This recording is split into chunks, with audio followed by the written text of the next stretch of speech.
Hey guys, and welcome to new releases for the week of February 24th. Some of these releases have got me just a wee bit triggered. So if you don't like swearing, I suggest you click out now because it's probably going to happen. Just fair warning. Let's do this.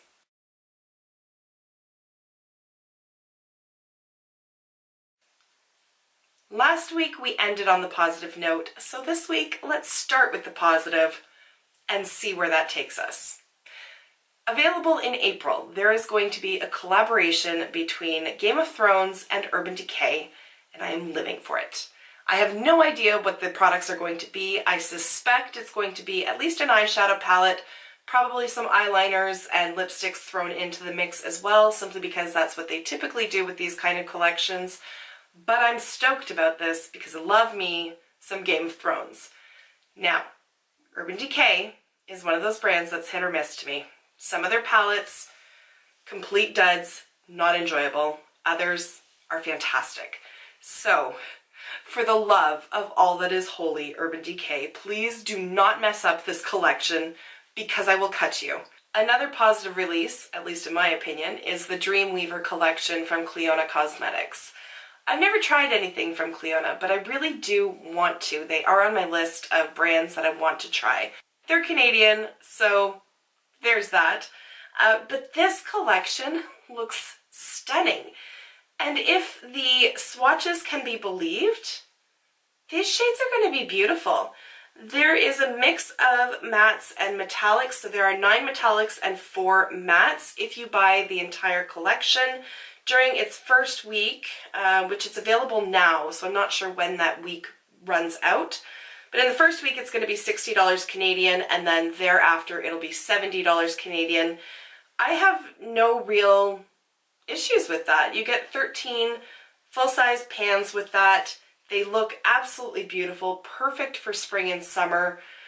I don't know that I'm going to buy the whole collection, but I may pick or choose if they are available individually because there are certain shades in there that do look quite unique to me and that look absolutely beautiful. So I am very much interested in this one. Another palette that does look very interesting to me is from OPV Beauty. It's a brand that I'm not familiar with. I've heard of them, but I've certainly never tried anything from them. But this palette is the Spotlight palette and it looks beautiful. It seems very appropriate for fall, winter, just with the really deep, rich jewel tones that it has there. But makeup is makeup, and you can use it and wear it whenever and however you want. So you don't have to get sucked into, no, this is just a fall, winter palette. I couldn't possibly use it in spring and summer. It looks beautiful. The red shades, that bright, deep orange, and then the nice shimmery metallics down the right side of it. I think it looks gorgeous.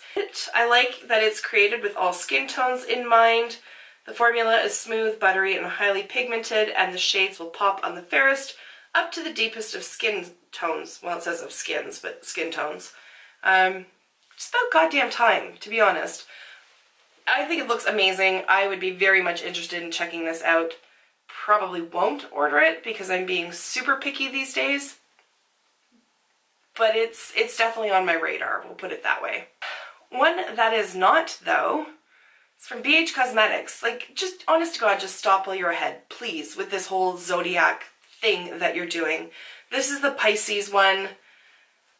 True to form with all the other palettes that they've put out in this series, it looks boring as hell. Like, it just... You have so much to play with Pisces. Blues, greens, anything sort of aquatic. Put some duochromes in there, some shimmers. Just make it fun, make it vibrant. Make it anything but this. This is just, it's so boring. It's so boring. It's a neutral palette with a pop of blue. Who hasn't done that? I really have been completely underwhelmed with this whole zodiac thing that they have going on. I think this is the 3rd one that they've released now, and they're not getting any better. It's $14, and I still, even at that price point, I don't think it's worth it. These look like they're going to be powdery. They look like they're going to blend away to nothing. I just am not one bit interested in this. I'm bored. Don't enjoy this. Hard pass. Oh look, Colorpop has... Colorpop? Well, there's a Freudian slip for you. Colorpop. Colorpop has released another collaboration. This time with Zoella, who, to the best of my knowledge, pretty fucking problematic right about now. Like, possibly facing jail time kind of deal for not disclosing all of her sponsorships and ads and whatnot. So it's an interesting choice for a collaboration. Eyeshadow palette looks kind of fucking boring. The blue, very pretty, but it's a neutral palette with pop of blue.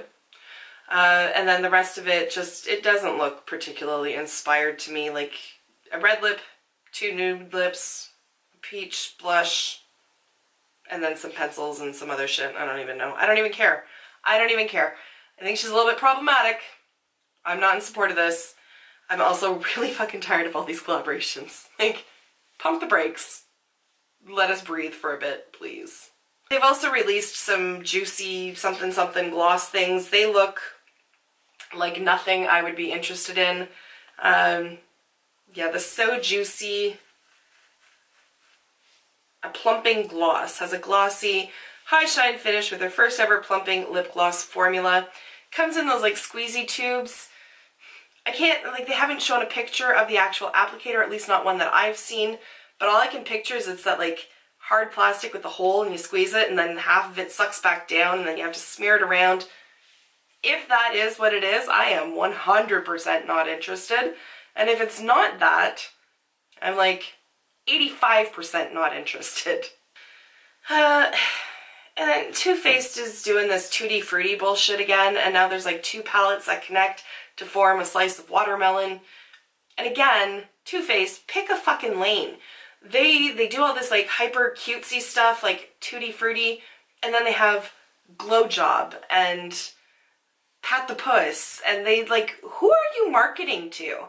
Like, pick a demographic and just ride with it, because you're all over the map and it's bothersome at this point. I'm just annoyed.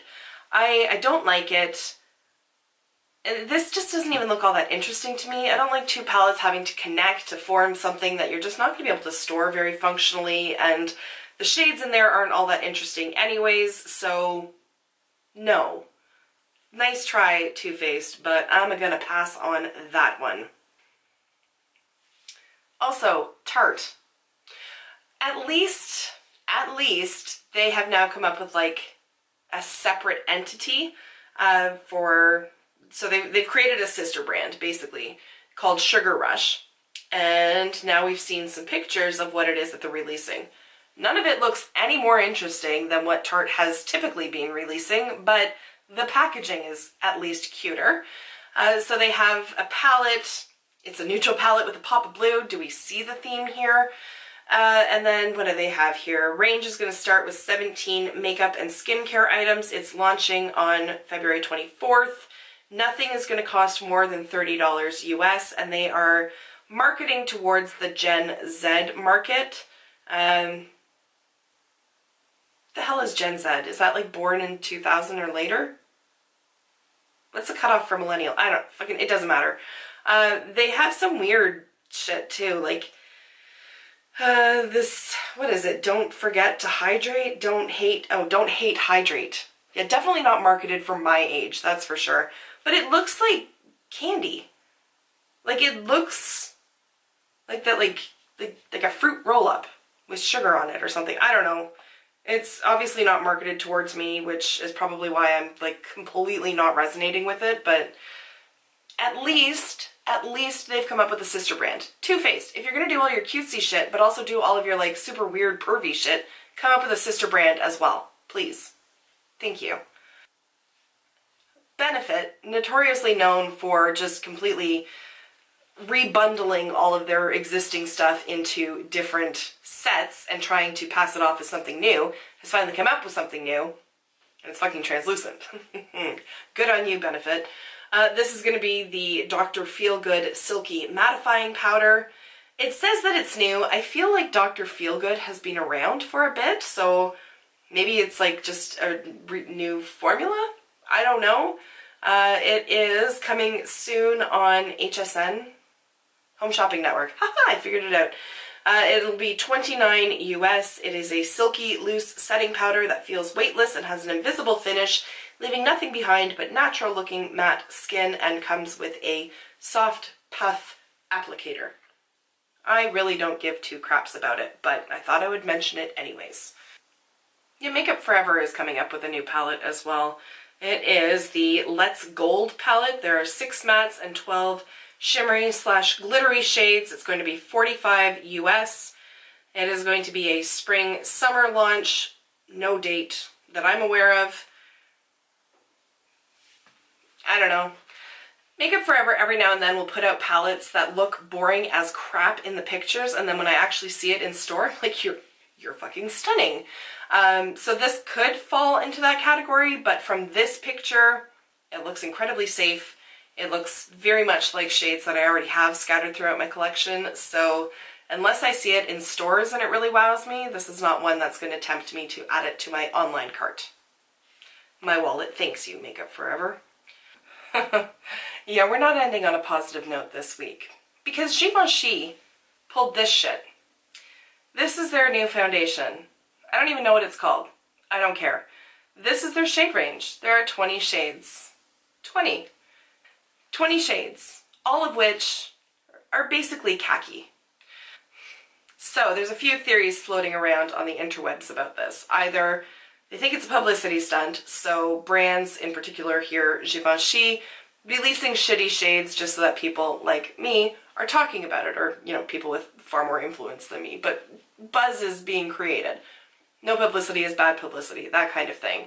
Frankly, Givenchy, I don't think that they're trying to be clever in their marketing. I don't think that they're doing this and then they're going to come swoop in like a white knight in a couple of weeks and be like, oh, sorry, our bad, we fucked up. Here's 20 more shades. I don't think that that's going to happen. I think that whoever their creative team is probably made up of rich old white guys, and their demographic is rich older white women, and they don't give two flying fucks about anybody who's deeper than, I don't know, NC 35. I think that they just dropped their launch and they're done. On to the next thing.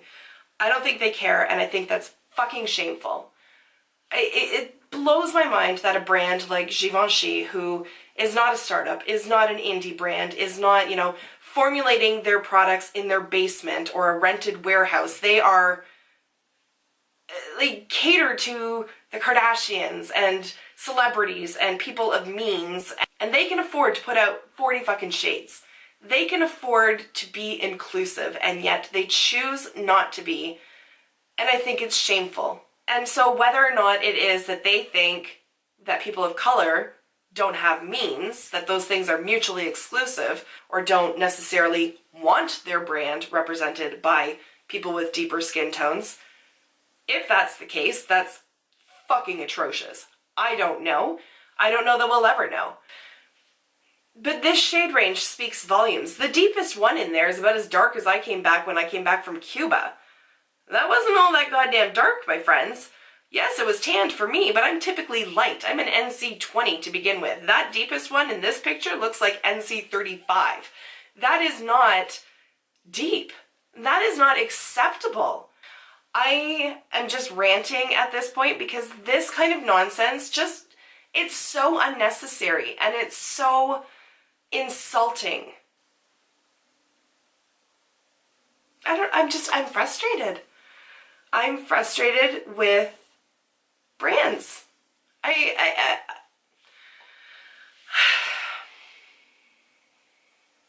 at a loss. I don't have solutions for this.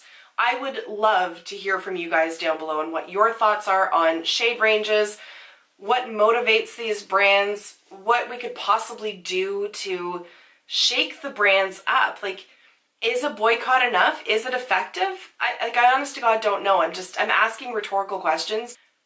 I honestly just don't think that they're doing this for publicity. I honestly think that they just are completely clueless. That is giving them the benefit of the doubt. Because the alternative is that the brand and the creative minds behind the brand are bigoted. And I don't want to think that of people. But they're not leaving me much choice. All right. Before I just start spinning off and talking in circles, I'm going to wrap it up here. Again, please, on any of these releases, let me know your thoughts down below. All right. Thank you so much for taking the time to watch, and I will see you in my next video. Until then, just be a decent human being. Bye for now.